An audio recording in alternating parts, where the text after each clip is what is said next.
Welcome back to this course, How to Start Online Startup. And in this module, we are going to discuss about user experience or UX as in largely known in the industry. So let's start with understanding what is UX or what is user experience. Anybody can try to define what is UX? Whatever you understand. Suppose we develop an application for our whatever business that is, and the way the customer interacts with our application, as in it's very easy to use or is it complicated, so that is known as the user experience, as in how the customer interacts and is he comfortable using it or no. That can be Right, okay. Anybody else? It depends on how does the customer feel after the experience the customer gets.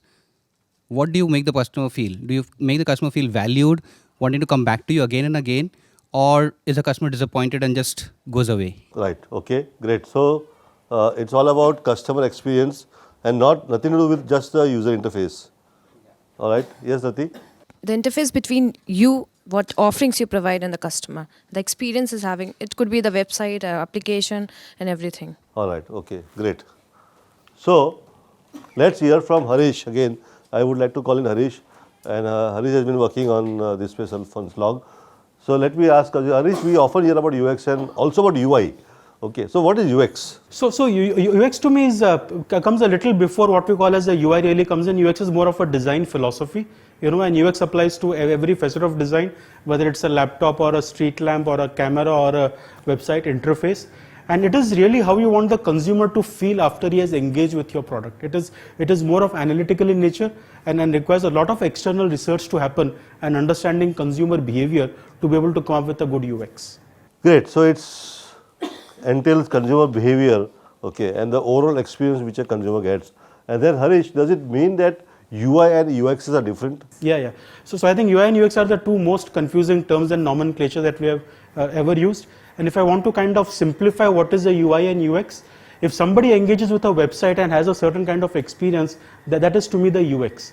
But the individual pages of the website, how they are manifesting, is actually the UI. So the sum total of UI will actually start resulting in some kind of a UX. But the teams that will work on both are going to be completely different. One team will come more from a consumer experience perspective. Other team will come with more of a design thinking and more of a, where to place the link kind of a thinking. But for an overall good design, UX and UI have to be good. You appreciate an Apple product or an Uber because both their UX and UI is absolutely brilliant. So quite clearly UI and UX are two different things, and that means you require a different team. That's very interesting. So Samar, I would want to bring you in now. Samar, how would you define UX? You've been working on UX for since long as your team. So can you help us defining UX? I'll add the UI element and then also answer the question on UX. So again, my perspective of looking at it, it is exactly from two counts. One is who's the consumer, and second is what is a solution, service, or a product we are selling it to him. So I see, especially from a UI perspective, that today's generation's understanding of user interface is very determined by the trend which is going on. So very critical that from a UI perspective, considering the audience you're catering to, you should potentially have a UI structure and a UX plan in exactly that direction. So what is intuitive of today is intuitive to a particular consumer. I'll actually give you an anecdote. So a friend of mine, he runs an education company itself. They do IIT trainings and all. He was sharing an example of his son. So his son is now around 9 years old. So he said he showed him a game which was a movement game. So movement game is like that you move left, right, and all that. And he said, "Hey, what a great game! It moves with movement." So and his son says, "Dad, as it hota hai aur kaise hota hai?" It happens like this only, right? It doesn't happen like anywhere else. And it gave him a perspective saying, "Oh, it is a change for me. It is not a change for him, right? It is the way he's been brought up with." So similarly, I will say that if you're catering to a millennial generation, you have to make sure that the aesthetic sensibilities from a UI perspective has to be matching that. Otherwise, it's very difficult to engage them because they will come to a destination which looks like their destination. So my understanding is that the audience comes to a place which they like and believe it's theirs, right? So if a color scheme is an old age scheme, they will find that place is not for them. And if you're catering to an older audience and the color scheme is very youth, they will not find it. So from a UI perspective, I think that has to be clearly thought through and covered, from a logo to design to colors to fonts, in all that respect. Now moving to UX, again my philosophy is similar from a consumer perspective. I've seen that what a youth considers intuitive is not what an old considers intuitive, right? So a slide movement, a touch movement is absolutely new for an old generation, because they've come to a touch screen phone after using feature phone and even dial phones after that. Whereas for a generation which is, let's say, a millennial generation at 20, they've been using that when they were 14, 15. So it's very intuitive for them. So it's challenging to design for the young audience, because they are ready to experiment with new movements, new this thing. So it's challenging, but it's also a bigger opportunity, because you can do a lot of stuff. Whereas if you're catering to a more mature audience, I would keep it very simple.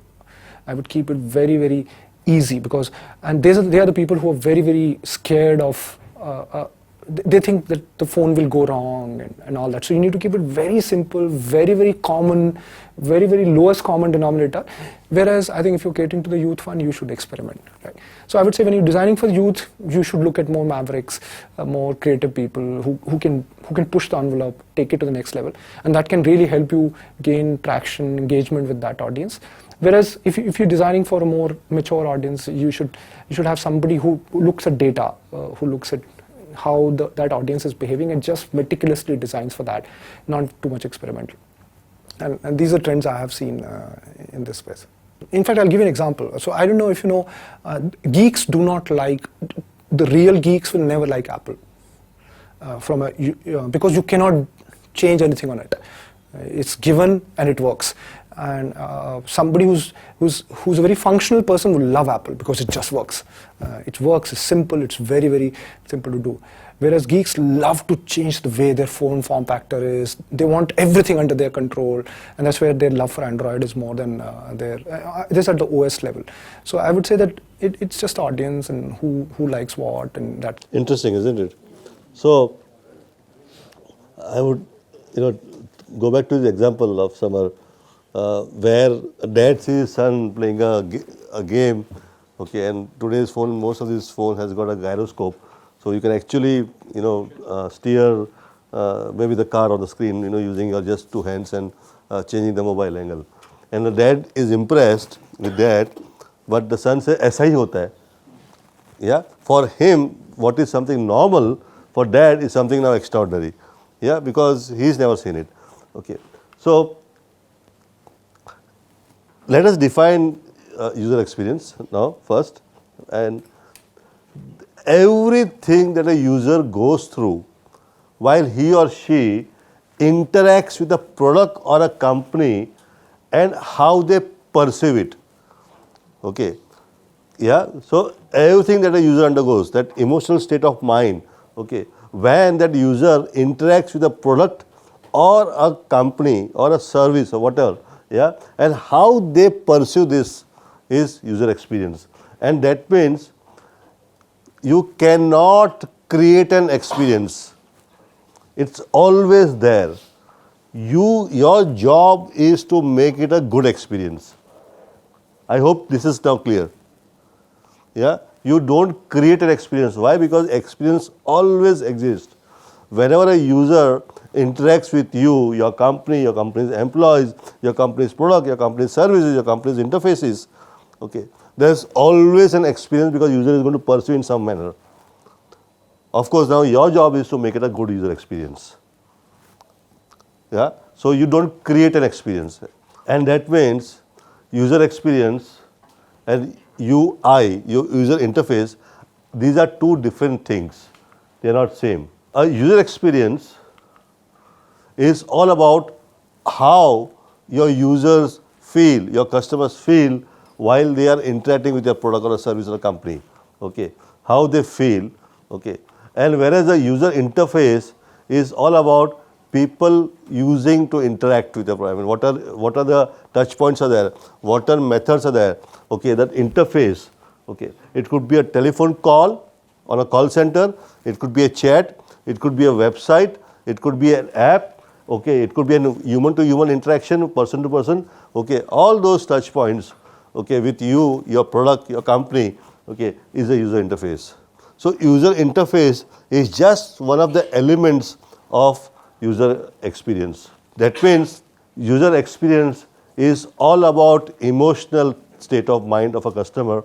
It's all about emotions, how good emotions you can invoke in customer's mind, whereas user interface is all about technicalities. Harish, does it mean then that user experience is a one-time affair? Yeah, so if I try to look at the question that is UX really a one-time affair, in my opinion, no. You know, UX is more of a design philosophy that will percolate across the entire thinking of the organization over a period of time, and it will constantly keep on getting refined based on human behavior and human intelligence. You know, if you came up with a browser today, the way you would do the UX will be very different compared to a browser, let us say 15 years back, when people were completely new to browser, because human behavior has evolved. So, and I agree with Harish, user experience is not a one-time affair. You have to keep on evolving. Okay, it's a dynamic thing. Okay, user experience has to keep on undergoing a change. You decide one time, okay, I have best of the technology, best of the interface, best of the website, best of the app, takes care of a good experience, my job is done. No. As time goes by, as users evolve, your method of giving them a good experience will has to also evolve over time. So user experience is a constant state of affair. It's a dynamic thing. You have to keep on thinking how to give a better experience. You cannot just stop. It's not one-time affair. Most of the companies end up thinking that I have a good user experience, all my elements are taken place to offer a good experience, now done, my job is done. It's not so. You have to keep on thinking constantly, how do I still keep on giving a better experience, because your user also is evolving. Let's understand this little differently. I want to make it clear for you guys that what is the difference or what is the user experience. So as a user, let's say you are hungry, okay, and you think of eating vada pav, okay, and in Mumbai, vada pav is one of the most staple food which I think everybody would enjoy. Okay, the first thing when you are hungry as a snacks, then what comes to your mind is vada pav. So vada pav becomes a content. If vada pav is content, now this is how you as a user expect that it will be offered to you. So this is what you would expect? Yes. This is the interface. How that content is delivered to you. What is that interface? Yeah. So content is going to be delivered to you. Here in this case, if vada pav is a content, then the newspaper, okay, is going to be the way, the interface for you how that content is being delivered. If that content is delivered in a paper plate, a better experience? Yes. Agreed? Yes. Yeah. If that content is delivered in a steel plate like this, with a chutney and that, a green fried chili, so tempting, yeah, does it still give you a better experience than the earlier one? Yes. Agreed? Yes. Yeah? Good experience now? Yes. If that same content is delivered this way, see, photo dekh ke, oh, yeah, right? Good experience? One of the best? Yeah? So, but experience is definitely going to be, you can't forget this experience because it's different, novel, okay, much better, served in a different way, yeah? So tempting. Now you understand how experience change with the interface changing and experience also change. If this is the way vada pav is served, on a scale of 1 to 5, I wanted to rate the experience. 2, 3, 1, 5. On a scale of, okay, on a scale of 1 to 5, where 1 is least and 5 is most. 2, 1, 2, right? All right. If it is served this way with gloves in hand and headgear or whatever, the cap, okay, then 3, 4, 3, okay, great. If it is served this way, 1, yes, 1, all of you 1, all right. If it is served this way, 5, 4, 4 or 5? 4, 3, okay, so each of them, there is no right wrong. each of them is rating their own experience. If I am being served this way, on a scale of 1 to 5, I would be giving this kind of ranking, right? So it's your, and you can differ, no problem, right? If it is served this way, 4? All of you? All right. And if it's served this way, where Ranbir Kapoor is serving the vada pav for you. Now somebody said 10, somebody said 20, somebody said 5, whatever, right? He is saying 2 because he doesn't like Ranbir Kapoor. Okay. One thing is certain, this kind of experience is the best amongst whatever. I'm not saying there could be more better experience, but amongst whatever you saw, okay, I mean it it just shoot off, right? Somebody said 20, somebody said 10, okay. I mean, this kind of experience you cannot forget. Just imagine, let's say if Ranbir Kapoor would have been serving a vada pav, then you can't forget it. Now it's true for both the ends. Even bad experiences you can't forget, and good experiences you can't forget. Okay. So at this point, I want you guys to share your experiences, good or bad. Okay. Whatever it is, anything, any situation, whether it's related to website or non-technical, technical, anything. Okay. Can you just share so that we learn from this? What are the different experiences we had and what are the principles of? Yes. I remember that we went to Masala Library one time, and like a lot of the dishes are served in very novel ways, and they really try and spice up the dishes in new and unique ways that you won't see anywhere else, except maybe that Spice Place, whatever. So there was this dish.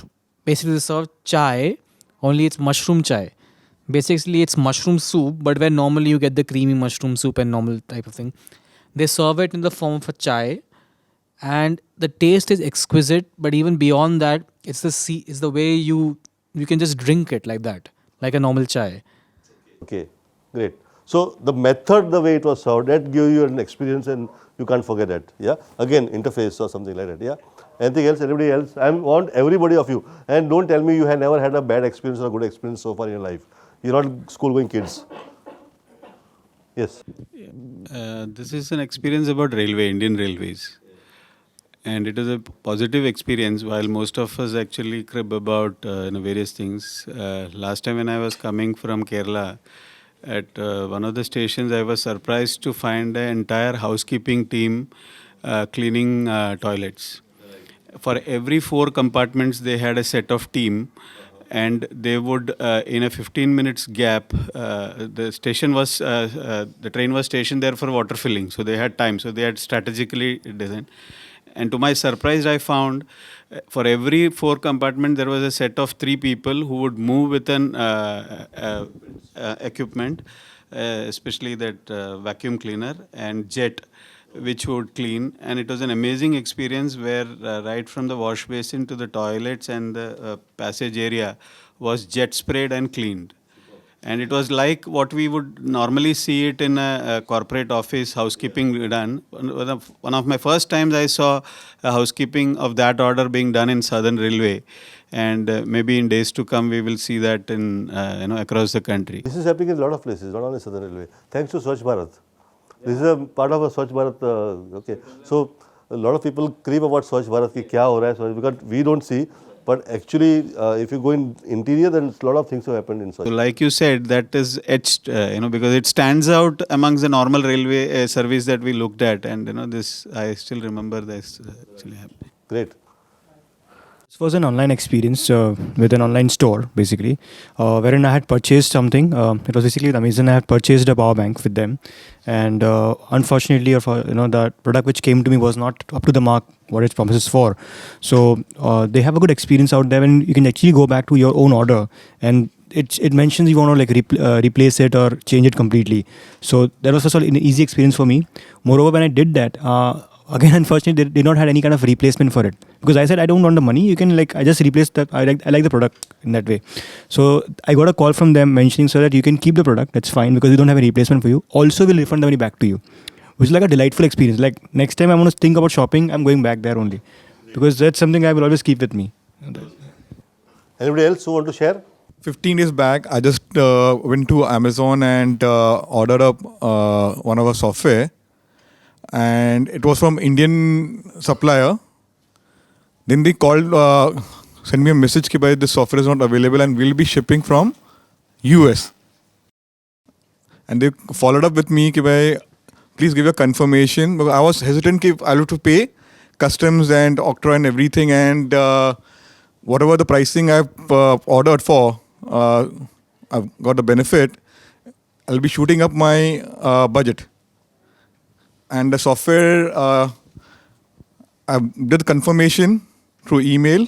Then they initiated the delivery from US, and only 2 days back I received through DTDC with no charges I had to pay. Whenever I used to call Just Dial before, so I used to get irritated. They used to ask my name, my email ID, my number.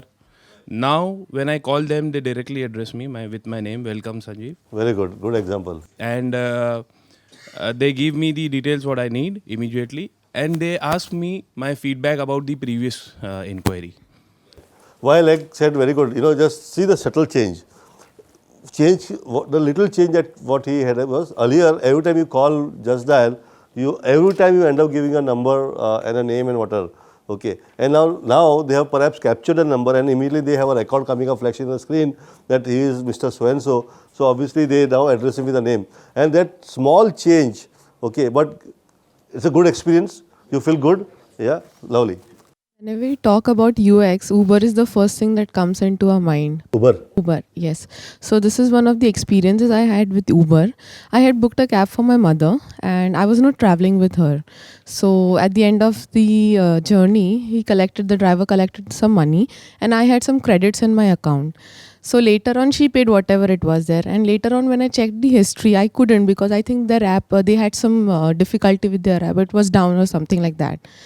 So later on, when I checked the history, my mother had actually paid the credit amount as well. And that is what reflected in the driver's account. So he was not at fault. So later on, I mailed to Uber, this is the thing that happened and you have collected 150 extra from me. So I immediately, the same day I got a mail and they started explaining, the fare must be high because of the traffic. I'm like, see, there is no issue with the fare. You gave me the credit, but then the amount that was collected included the credit as well. So I just told them, I'm a regular user and I'm a regular rider. So please do not, let me communicate you with so many mails and everything. And I have faith in Uber. So immediately I got a mail, whatever happened, it is not justified and it is an injustice to you. So this is your credit, and they immediately gave me the credit of 150 without even asking, without going into the depth. So give me and now I'm sure, whenever I travel, I don't even think of Ola. It's Uber. Now, loyalty comes in, right? Superb.